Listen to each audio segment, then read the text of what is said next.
Hey guys, thanks for joining me for another Dissidia Final Fantasy Opera Omnia video. Today we're going to do a should you poll on the Arciela and Kain banners. So yes, a couple more banners coming because of course we're shoving out stuff as fast as we can because I think we're trying to catch up to JP. So we'll see if it happens by anniversary. That would be kind of exciting, right? So in this video I'm going to talk about the characters. We're going to talk about first if there's any notable spheres and calls you need to look out for here. Now I will say right away on the Kain banner, between Yang and Pain, there are some very good spheres and calls there. Pain and Yang both have some of the best spheres for their class. Pain has an E sphere that is an attack up and an attack down, which is very good on an E slot. And then Yang has a very good, like standard, like really easy to trigger A slot, and I think it is an attack max brave sphere, which is one of the best combos you can get. So you don't need to jump on here and summon just for Yang or Pain, but if you are going in on this banner for whatever reason and you have Yang or Pain EXs, those are EXs you want to hold on to. I think Pain's LD is actually a pretty notable call. It's got some good stuff on it. The big thing I use Pain's for is it does have Dispelling on it, which can be very useful. So definitely some use there. And then on the other side, Vaughn I think has a solid A sphere. But nothing too notable, I think, on either like Fang or Vaughn for like say their calls. And I don't think Fang's sphere isn't jumping out to me as like a crazy one, so nothing too much to worry about there. I would say the notable, once again, calls and spheres are going to kind of be on this side here. Now, in terms of the characters and if you should summon or not, we'll start with the Kain side. Now, we have Yang and Pain here. Both of which I think are characters that can actually be solid LD only because their roles aren't just damage. Yang is an off-turn damage dealer, which this is the type of character that you can get away with LD only. Obviously, if you just summon on Cissnei, you're going to have no business needing a character like Yang. Yang would just be like a very, very extreme budget option. The problem is, it's hard to justify using Yang because one, Cissnei was just here, and two, if you're summoning on the banner with Yang on it, the main banner unit is a better off-turn damage dealer right now. So you probably don't need to summon on here just for Yang, but if you get him, he's a nice budget option you can build out to have, like, say, for lockout content or something for more off-turn. But off-turn are the type of characters you can get away with LD only, right? And then Pain, she's got, like, this unique mechanic where she can be a debuffer or a buffer depending on where you put her in the party slots. So just if you want having her buffs and her debuffs, she can give out good auras and debuffs even if she doesn't have her FR and BT. But her FR BT do add a lot to her, so I wouldn't, like, go out of my way to get her. She can just be another solid budget option you might want to use. And then we have Kain. Kain is quite interesting in that he was the first ever FR character in the game and is just now finally getting his force rework, right? So his force conditions were really bad because back in the day, they only wanted you getting like 20% ticks a turn. Like, they didn't want you getting to that max 999, right? It was like you get up to 300-400% and that was your force time back then. And then what happened was Camelot came around, kind of broke the game, unintentionally allowed you to get 80% gains per turn, and ever since Camelot, they kind of just built the game around that, you know, anywhere between 60 and 80% gains per turn on average is kind of what they just built the game around. So now Kain finally coming back. The big notable thing with Kain is his FR gets a really nice rework where it actually does like off-turn triggers. It does, you can get extra triggers during launching. You can get like solid big 50% gains on top of like little ticks. So he actually does have like a decent FR condition now. I think the big issue with Kain, I'll start off by saying Kain's an excellent pickup if you want to grab him. He's a character that's aged very well. The problem with Kain is his main role is off turn, which he's dropping right after Cissnei, and it's like if you want off turn, you probably should grab Cissnei. But Kain is a character that a ton of players, like if you're a veteran, you've already got Kain. Being that he was the first ever Force character, most players went for him even if they didn't like Kain because it was like, hey, he's my first chance to use this new mechanic, right? It's the same way where like Squall, you guys know, is a character I dislike in this game very much. But since he was the first ever BT character, I went for him because I'm like, I want to do burst phase. I want to have that, right? So Kain, though, what's so great about Kain, being an off-turn damage dealer and being the first ever FR, he just aged so well, and he's been used throughout the entire lifespan of this game. I've used Kain somewhat recently just as an off-turn damage dealer option.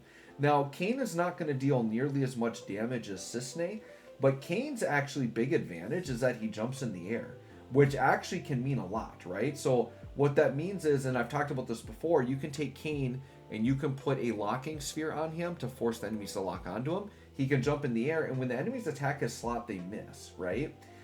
The other thing that's really cool about Kain, another advantage you could give him over Cissnei, is you do not have to actually deal damage to the enemies to get his off-turn damage. What happens is he jumps in the air, and every time an action happens, he will follow up with his off-turn damage. So if you're, what's really fun to do with Kain that you can't do with other off-turn damage dealers, because most off-turn damage dealers require you to actually deal damage to the enemies to trigger. What's so cool about Kain is you can jump in the air, then have a force charger go, and they can sit and force charge, and he's actually pumping out damage while you're force charging, which is very, very cool, right?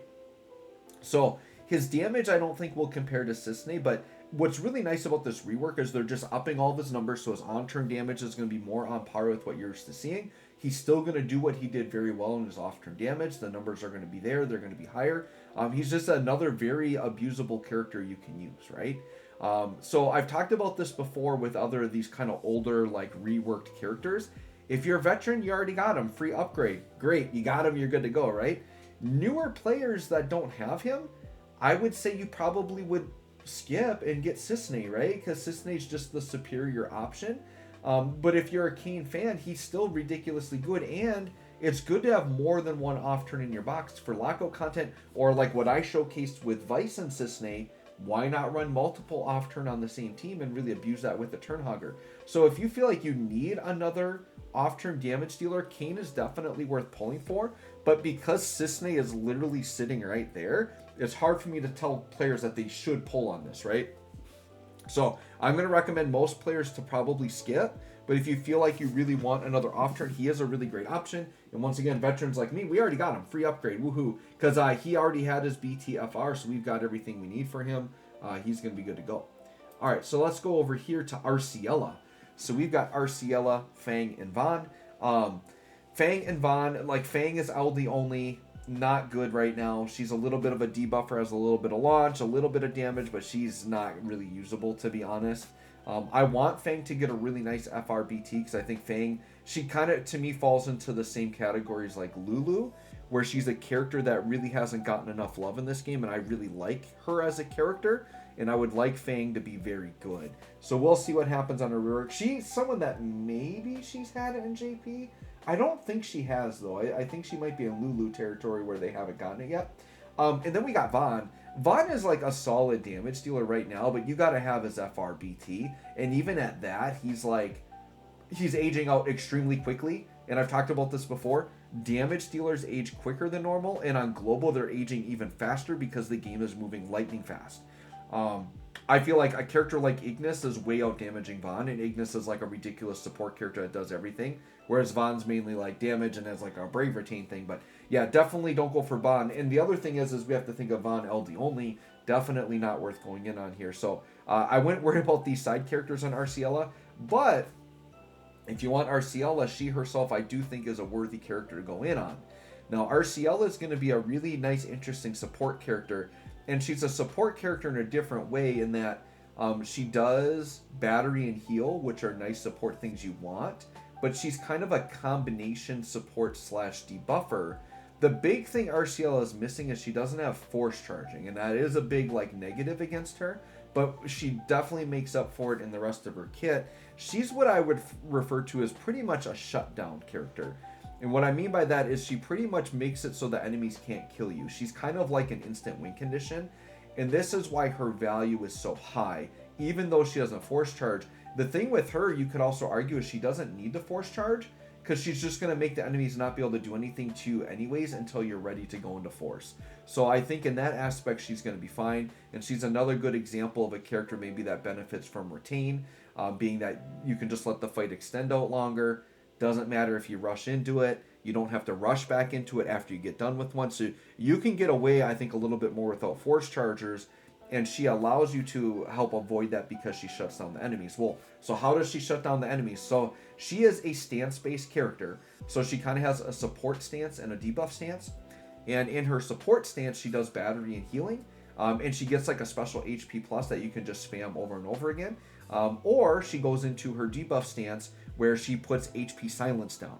Now it is a 2-turn HP silence, which doesn't seem like much, but that can go a long way, especially if you're running team comps maybe that are delaying a lot and don't give the enemies a lot of turn. But HP silence is something throughout this game that has helped me with some of the hardest fights in the game. HP silence basically means the enemies just can't hurt you. They can't do anything. They're not allowed to do HP attacks.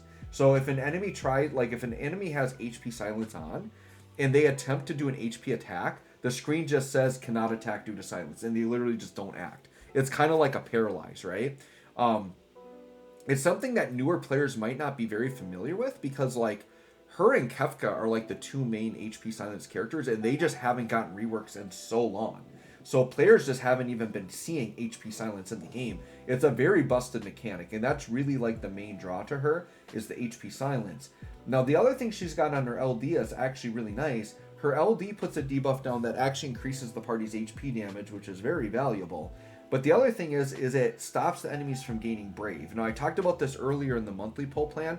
It's not as good as Freeze, because Freeze just says they can't gain Brave at all. What her debuff says is the enemies can't give themselves Brave through like a Brave gain.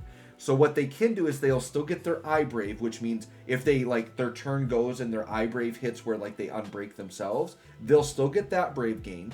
And if they do Brave damage to you, they still steal Brave from you. So like attacking you, they still gain Brave. But what they don't get is if the enemy does something where it's like, I'm going to Brave gain into an HP attack, they don't get that Brave gain, okay? Or if an enemy says, I'm going to battery my partner, the battery doesn't work. So basically it stops the enemies from doing battery, but it doesn't stop all Brave gaining. The kind of the trade-off for that, since it's not as good as the Freeze, they give it a very high duration. I think it's an 8-turn debuff, which feels like it's going to last forever. You're going to be able to upkeep that the whole fight. So for the entire fight, the enemies are limited to only Brave gaining on their eye Brave and hitting you, but they can't actually battery. So that is actually really nice. And then what her BT is going to do is her BT is going to make it so her debuffs do not decrease. So essentially you throw the HP silence down, and for the duration of her BT effect, it will just never go away. Now imagine how abusable this is with, say, Turnhoggers, or like with Realm. I think Realm, once again, I'm going to bring up Realm again, but this is another good example where Arciela could be a character that maybe just sits in the back, and you have Realm and another character pull up, and then she just sits back there with her BT effect and the HP silence on, and it just never goes away. So like, yeah, there are some things you can do, right? Is Arciela a must pull? She actually, I don't think isn't a must pull, but I think she is one of the best characters of the month, for sure, and I do really like her. I think if she had force charging, she would be like right up there. But the other great thing, and another reason I'm going to rank Arciela so high, ridiculously good FR condition.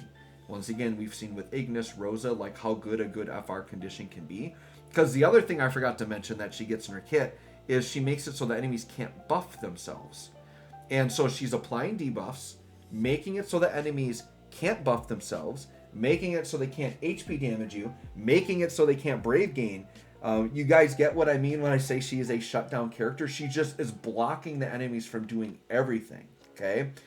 So what's so good about her force condition, it's 80%. You get 40 if the enemies don't have buffs on. You get 40 if they have a debuff on. So Arciela supplies everything you need. So she stops them from buffing themselves. She applies debuffs. So provided that is set up and they can't buff themselves and you've got debuffs active, it's 40% for each one. So it's an 80% gain for free. Does not require an attack. So guess what Aerith is doing? Aerith is echoing for 160. Guess what traditional echoes are doing? They're echoing for 100. Like, you're getting your max echo gain out of any character in the game. So the reason I rank Iggy so high, the reason I was so high on Rosa, same thing. When you can team build, she's going to open up team building. And once again, even though she doesn't force charge, she covers it by blocking the enemies from doing anything to you anyway. So who cares if the enemies have turns? They can't do anything. And then you've got the really free force condition. Or you want to pair her with Ignis and then have another force charger, you can do that, right? So Arciela is going to be a great character. I am going to go all in. I'm going to gem, and I'm going to get her BT and her FR. She is a character that ages well because she isn't about damage. Her HP silence is something that will never age. Like, not allowing the enemies to HP attack is something that just doesn't age, right? She has a lot of good things. Her shutdown mechanics just don't age. So you guys can let me know if you're going to pull her or not, but she's a character I would say I would highly recommend players grab. She's a really nice character to have in your box. She's going to be really good for really tough fights. Like I said, in this game's history, she has been like my go-to cheat code for the hardest fights in the game. And I know right now, I would say overall the game has actually seemed fairly easy. But when fights start to get hard again, or when a very hard fight comes up, she's a great character to have at your disposal. So I would highly recommend you grab her. You don't have to. She is skippable if you want to. But I think she would be a great character for people to pick up, and I'm definitely going to do that. So let me know if you're going to pull or not. Let me know what you think of Arciela. Thanks for watching. We'll catch y'all on the next one.